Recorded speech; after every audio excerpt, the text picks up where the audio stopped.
Hello, അസ്സലാമു അലൈക്കും. Welcome back to my channels Haimi's creativities. അപ്പോൾ ഞാൻ ഇന്ന് വന്നിരിക്കുന്ന ഒരു അൽഫാം ചിക്കൻ്റെ റെസിപ്പി ആയിട്ടാണ് കേട്ടോ. ഹോട്ടലിൽ കിട്ടുന്ന അതേ ടേസ്റ്റിലുള്ള അൽഫാം ചിക്കൻ്റെ റെസിപ്പി.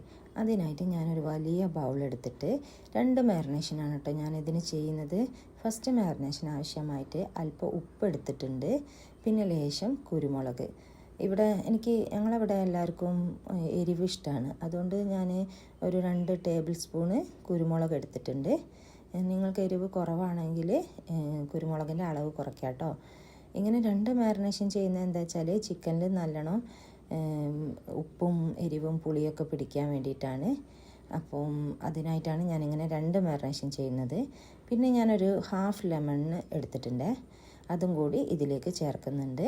എന്നിട്ടൊരു ബാറ്റർ പോലെ തയ്യാറാക്കിയിട്ട് ചിക്കനിൽ നല്ലോണം തേച്ച് പിടിപ്പിക്കുക ആണ് കേട്ടോ ചെയ്യുന്നത്. ഇങ്ങനെ ചെയ്യാൻ സമയമില്ല എന്നുണ്ടെങ്കിൽ നിങ്ങൾ ഒറ്റ മാരിനേഷൻ ചെയ്യുക കേട്ടോ. ഇങ്ങനെ ചെയ്യുമ്പോൾ കുറച്ചുകൂടി നല്ല ടേസ്റ്റി ആവും. നമ്മൾ ഹോട്ടലിൽ കിട്ടുന്ന അതേ ടേസ്റ്റിലാണ് കേട്ടോ ഞാൻ നിങ്ങൾക്ക് ഈ റെസിപ്പി പഠിപ്പിച്ച് തരുന്നത്. അതിലൊരു കോംപ്രമൈസും ഇല്ല. ഹോട്ടലിൽ കുറേ കളറും കാര്യങ്ങളൊക്കെ ചേർക്കുന്നുണ്ട്, ഞാനത് ചേർക്കുന്നില്ല എന്നുള്ളൂ. പക്ഷേ ടേസ്റ്റിൻ്റെ കാര്യത്തിൽ ഒരു കോംപ്രമൈസും ഇല്ല. ഞാനൊരു കിലോ ചിക്കനാണ് എടുത്തിട്ടുള്ളത്. അത് ആദ്യമേ ഞാൻ കഴുകി വൃത്തിയാക്കി വെള്ളമൊക്കെ ഡ്രൈൻ ചെയ്യാൻ വെച്ചിട്ടുണ്ട് കേട്ടോ. വെള്ളം പോയിട്ടില്ലെങ്കിൽ നമ്മൾ ഈ കായം പുരട്ടുന്ന സമയത്ത് പിന്നീട് അതിൽ നിന്ന് വെള്ളം ഇറങ്ങി വരും. അപ്പോൾ അതുകൊണ്ട് ഞാൻ ആദ്യമേ കഴുകി വൃത്തിയാക്കിയിട്ട് പിന്നെ ഡ്രെയിൻ ചെയ്തിട്ടുണ്ട്. പിന്നെ ചിക്കനിൽ ഞാൻ ഒരു വരക്കിട്ട് കൊടുത്തിട്ടുണ്ട് കേട്ടോ. ലെഗ് പീസാണ് ഞാൻ ഇതിനായിട്ട് ചൂസ് ചെയ്തത്. അപ്പോൾ നല്ലോണം ചിക്കനിൽ കായം പിടിക്കാൻ വേണ്ടിയിട്ട് ചെറിയ ചെറിയ വരകളായിട്ട് നമ്മൾ മീൻ പൊരിക്കുന്ന സമയത്ത് വരവിടുന്ന മാതിരി തന്നെ വരക്കിട്ട് കൊടുത്തിട്ടുണ്ട് കേട്ടോ. അങ്ങനെ ആകുമ്പോൾ ചിക്കൻ്റെ ഉള്ളിലേക്കൊക്കെ നല്ലോണം ഈ പുളിയും എരിവും മധുരമല്ല ഉപ്പൊക്കെ പിടിക്കും കേട്ടോ. അങ്ങനെ ഞാനത് റെസ്റ്റ് ചെയ്യാൻ വെച്ചിട്ടുണ്ട്. ഇനി അടുത്ത മാരിനേഷൻ ആവശ്യമായിട്ട് ഒരു മിക്സിയുടെ ജാറെടുത്ത് അതിലേക്ക് 2 പച്ചമുളക്, ഒരു ചെറിയ കഷ്ണം ഇഞ്ചി, ഒരു 10-20 ചെറിയ ഉള്ളി, കുഞ്ഞുള്ളി എന്ന് പറയും. ചെറിയുള്ളി വീട്ടിലില്ല എന്നുണ്ടെങ്കിൽ വലിയ സവാള എടുക്കാം കേട്ടോ. അതൊരു വലിയ സവാള എടുത്താൽ മതി. ഞാനിപ്പോൾ ഇവിടെ ഒരു 10-20 ചെറിയുള്ളിയാണ് ഡിഷിനൊക്കെ എപ്പോഴും ടേസ്റ്റ് ഉണ്ടാവുക. പിന്നെ ഞാനൊരു 5-8 അല്ലി വെളുത്തുള്ളി, പിന്നെ ഒരു കൈപ്പിടി നിറയെ മല്ലിയിലയും പുതിനയിലയും എന്തായാലും എടുക്കണം കേട്ടോ. അപ്പോൾ ഒരു കൈപ്പിടി നിറയെ മല്ലിയിലയും ഒരു കൈപ്പിടി നിറയെ പുതിനയിലയും എടുത്തിട്ട് നല്ലവണ്ണം അരച്ച് പേസ്റ്റ് ആക്കുന്നുണ്ട് കേട്ടോ. പേസ്റ്റ് ആക്കണം, തരി വേണ്ട, നല്ലോണം പേസ്റ്റ് ആക്കിയിട്ടാണ് നമ്മൾ ചിക്കനിൽ പുരട്ടുന്നത്. പിന്നെ അതിലേക്ക് ലേശം പൊടികളും കൂടി വേണേ. അതിനായിട്ട് ഞാനിവിടെ കാശ്മീരി ചില്ലി പൗഡറാണ് യൂസ് ചെയ്യുന്നത്. എന്ന് വെച്ചാൽ നമ്മളൊരു കളറൊന്നും ആഡ് ചെയ്യില്ലല്ലോ, അപ്പോൾ ചിക്കന് പിന്നെ നല്ലൊരു കളറും കിട്ടും, അത്യാവശ്യം എരിവ് കുറവുമായിരിക്കും. അതിനുവേണ്ടി ഞാനിവിടെ കാശ്മീരി ചില്ലി പൗഡറാണ് യൂസ് ചെയ്തത്. അതൊരു 2 ടേബിൾ സ്പൂൺ യൂസ് ചെയ്തിട്ടുണ്ട്. പിന്നെ ഞാൻ മല്ലിപ്പൊടിയാണ് യൂസ് ചെയ്യുന്നത്. അതും ഇതേപോലെ ചെറിയ 2 ടീസ്പൂണ് യൂസ് ചെയ്യുന്നുണ്ട്. ഞാൻ വറുത്ത മല്ലിയാണ് കേട്ടോ എടുത്തത്, പച്ചമല്ലി അല്ല എടുക്കേണ്ടത്, വറുത്ത മല്ലിപ്പൊടി. ഇനി പച്ചമല്ലി ആണെങ്കിൽ കുഴപ്പമൊന്നുമില്ല. എൻ്റെ വീട്ടിൽ അധികം പച്ചമല്ലി അല്ല എല്ലാത്തിനും യൂസ് ചെയ്യാറ്, വറുത്ത മല്ലിയാണ്. പിന്നെ അതിലേക്ക് ഞാൻ ചെറിയ ജീരകത്തിൻ്റെ പൊടി ചേർത്ത് കൊടുത്തിട്ടുണ്ട്, ഒരു ഹാഫ് ടീസ്പൂൺ ചേർത്ത് കൊടുത്തിട്ടുണ്ട്. ടേബിൾ സ്പൂൺ അല്ല, ടീസ്പൂണാണ് ചേർത്ത് കൊടുത്തത്. അങ്ങനെ ഇത് 3 കൂടി ചേർത്തതിന് ശേഷം അൽഫാം മസാലയുടെ പൗഡർ ഞാൻ യൂസ് ചെയ്യുന്നുണ്ട് കേട്ടോ. സാധാരണ ഞാൻ മന്തി ആയാലും അൽഫാം ആയാലും തന്തൂരി ആണെങ്കിലൊക്കെ ഉണ്ടാക്കുമ്പോൾ ഞാൻ വീട്ടിൽ തന്നെ പൗഡർ ഉണ്ടാക്കാറാണ്. പക്ഷേ ഞാനിന്ന് ഉണ്ടാക്കാൻ വേണ്ടി നോക്കുന്ന സമയത്ത് എൻ്റെ കയ്യിലുള്ള പൗഡർ കഴിഞ്ഞിട്ടുണ്ട്. അപ്പോൾ ഞാൻ വേഗം പോയി വാങ്ങിച്ചതാണ്. ടോപ്സിൻ്റെ അൽഫാം മസാല പൗഡറാണ് യൂസ് ചെയ്തത്. അതൊരു 2 ടീസ്പൂൺ ചേർത്ത് കൊടുത്തിട്ട് നമ്മൾ ആദ്യം അരച്ച് പേസ്റ്റാക്കി വെച്ചിട്ടുള്ള പച്ചമസാലകൾ ഉണ്ടല്ലോ, അതും കൂടി നല്ലവണ്ണം ഈ മിക്സിയിലേക്ക് ചേർത്ത് നല്ലവണ്ണം കുഴയ്ക്കണം. എല്ലാ ഭാഗത്തും ഒരേപോലെ എത്തുന്ന രീതിയിൽ, പച്ചമസാല എത്തുന്ന രീതിയിൽ കുഴച്ചിട്ട് അതിലേക്ക് ഞാൻ വീണ്ടും ഒരു ഹാഫ് ലെമണാണ് യൂസ് ചെയ്യുന്നത്. ഒരു ഹാഫ് ലെമണും പിന്നെ കുറച്ച് തൈരും കൂടി യൂസ് ചെയ്യുന്നുണ്ട്.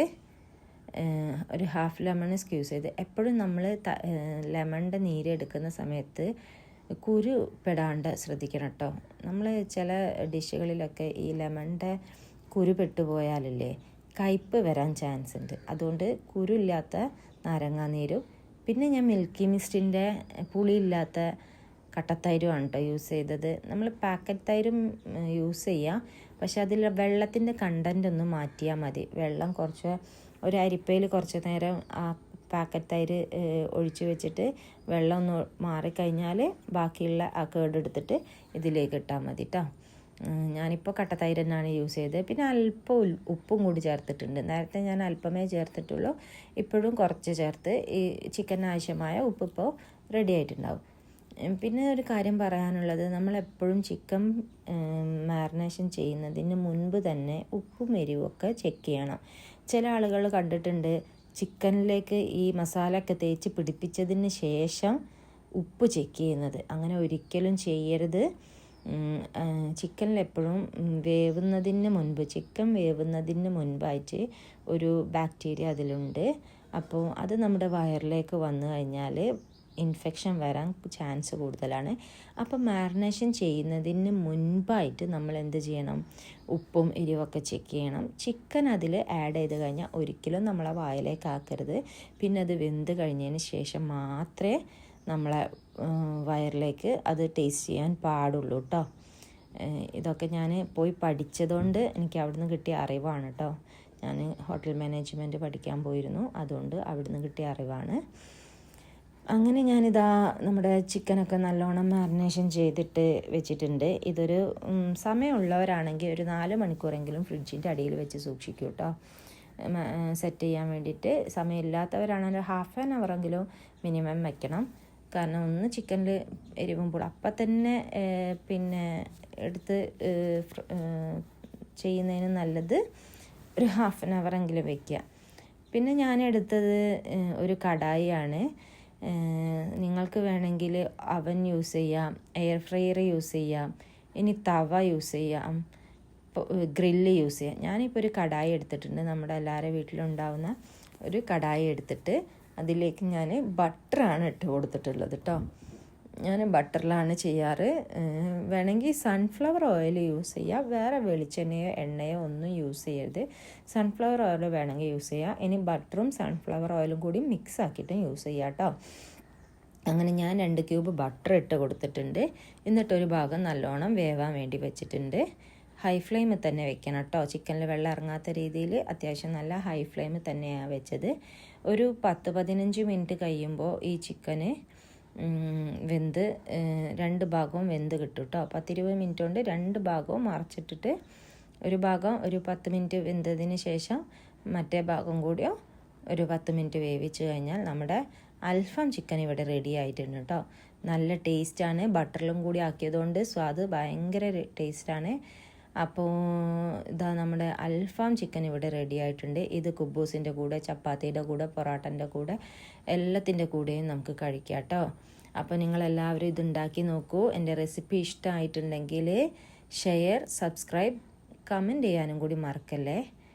അപ്പം വീണ്ടും ഒരു പുതിയ റെസിപ്പി ആയിട്ട് കാണുന്നവരെ ബായ്.